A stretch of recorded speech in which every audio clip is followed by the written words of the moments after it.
시청자 여러분 안녕하세요. 별별 이야기의 한경진입니다. 상추하면 어떤 게 생각나시나요? 잘 구운 삼겹살을 싸먹는 상추가 제일 먼저 떠오르지 않으세요? 다름이 아니라 국제우주정거장에서 상추를 재배한다고 합니다. 과연 우주에서 상추에 삼겹살을 싸먹는 날이 올까요? 오늘도 우리들의 궁금증을 시원하게 풀어주시는 이태원 교수님 나오셨습니다. 안녕하세요. 네, 안녕하십니까. 이 삼겹살, 상추. 네. 군침이 도네요. 근데 이제 우주에서 아마 이 상추에 삼겹살을 싸먹는다면 이 숯불에 활활 구운 삼겹살이 아니라 아마 훈제 삼겹살. 이건 전자레인지에 돌린 그런 삼겹살이 되겠죠.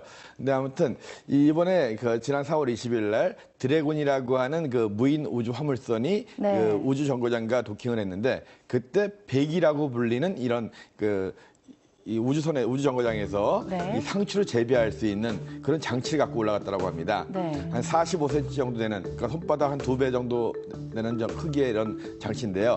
이 우주에 생활하면서 신선한 야채를 먹기 굉장히 힘들죠. 힘들죠. 너무 먹고 싶을 것 같은데 그렇죠. 먹지 못하잖아요. 그래서 이런 것들 다 가지고 올라가면 또 양이 엄청나게 많고 보관하기도 힘들고, 그래서 우주에서 장시간 생활하려면 이 상추 같은 신선한 야채를 재배하는 기술을 한번 개발해야 되겠다 해가지고 이 미국 나사에서 백이라고 불리는 이런 우주 환경에서 식물을 재배할 수 있는 장치를 개발한 거예요. 그 중에 제일 먼저 이제 선택된 식물이 바로 이 상추입니다.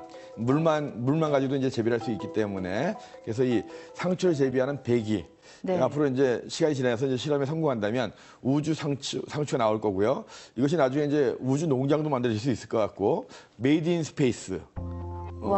예전에 저희 어렸을 때 뭐 메이드 인 USA, 뭐 메이드 인 뭐 해가지고 굉장히 유명했잖아요. 이제 메이드 인 스페이스라고 하는 정말 우주에서 만들어진 제품들이 팔릴 수 있는 날이 멀지 않을 것 같다는 생각이 드는데요. 아무튼 이 메이드 인 스페이스 이 상추가 이제 재배가 되면 조만간 물건이 나오겠죠. 근데 이제 과연 이걸 먹을 수 있을지 없을지, 상추가 이제 어떤 한번 성분 분석을 해봐야 되겠죠. 우주 환경 속에서 재배된 상추가 우리 몸에 어떤 영향을 줄 것인가, 그런 것이 분석이 다 되고 충분히 무해하고 해가 없고 우리 몸에 이제 좋다라고 것이 이제 결정되면 그 다음에 이제 우주인들이 이런 상추를 먹게 되겠죠. 그래서 아무튼 정말 우주에서 삼겹살에 상추를 같이 먹을 수 있는 그런 날이 빨리 오기를 바라면서 꼭 이 상추 재배가 성공하길 바라겠습니다. 네, 정말 우주에서 이렇게 신선한 채소를 재배할 수 있다는 거 정말 상상도 가지 않았는데요. 정말 그렇게 된다면 그 상추는 어떤 맛일까 너무나도 궁금해지고요. 꼭 그렇게 되면 좋겠다는 생각이 들었습니다. 자, 그럼 지난 한 주에는 어떤 일이 일어났을까요? 별별 뉴스 시작하겠습니다. 교육용으로 제작되던 큐브셋이 이제 본격적인 우주과학 임무에 도전하고 있습니다. 지난 4월 18일 국제우주정거장으로 간 화물에는 큐브셋보다 더 작은 차세대 극초소형 위성도 포함되어 있는데요. 이제 바야흐로 우주의 작고 강한 위성 시대가 다가오고 있는 겁니다.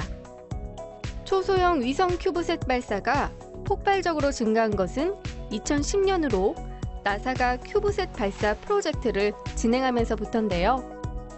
지금까지 24개의 프로젝트가 나사의 지원을 받아서 발사에 성공했습니다. 큐브셋이라고 들어보셨나요? 큐브 퍼즐처럼 작은 크기의 위성을 말하는 건데요. 이 같은 초소형 위성의 발사가 증가하고 있다고 합니다.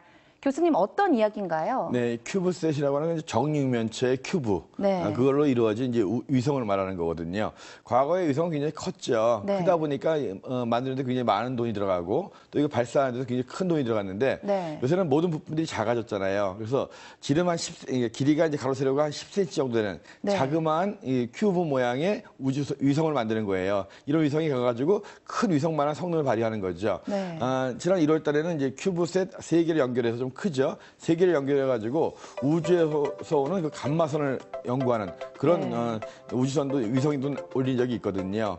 굉장히 다양한 이런 큐브셋들이 다양한 활동들을 하고 있는데 1999년서부터 이 큐브셋이 위성으로 이제 활용이 되기 시작했는데 그동안 한 130개 정도가 올라갔다고 합니다. 그중 한 절반 정도인 63개가 작년에 올라간 거예요.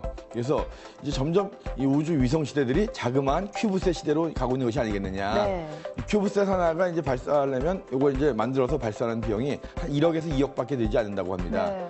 상대적으로 되게 적은 금액이잖아요. 그렇죠. 우리가 이제 무궁화 위성 같은 거 하나 개발하는데 뭐 몇백억이 들고 네. 발사 비용도 굉장히 많이 들거든요.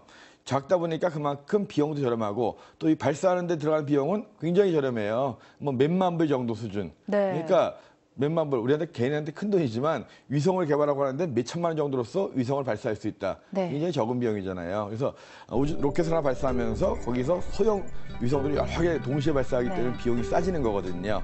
아무튼 이 큐브셋, 지름 한 10cm 정도 크기의 정육면체 모양의 위성인데 이제는 이런 큐브셋이 보편화되고 있고 네. 나사에서도 이제 큐브셋을 이용한 위성 관측을 지원을 해주고 있어요.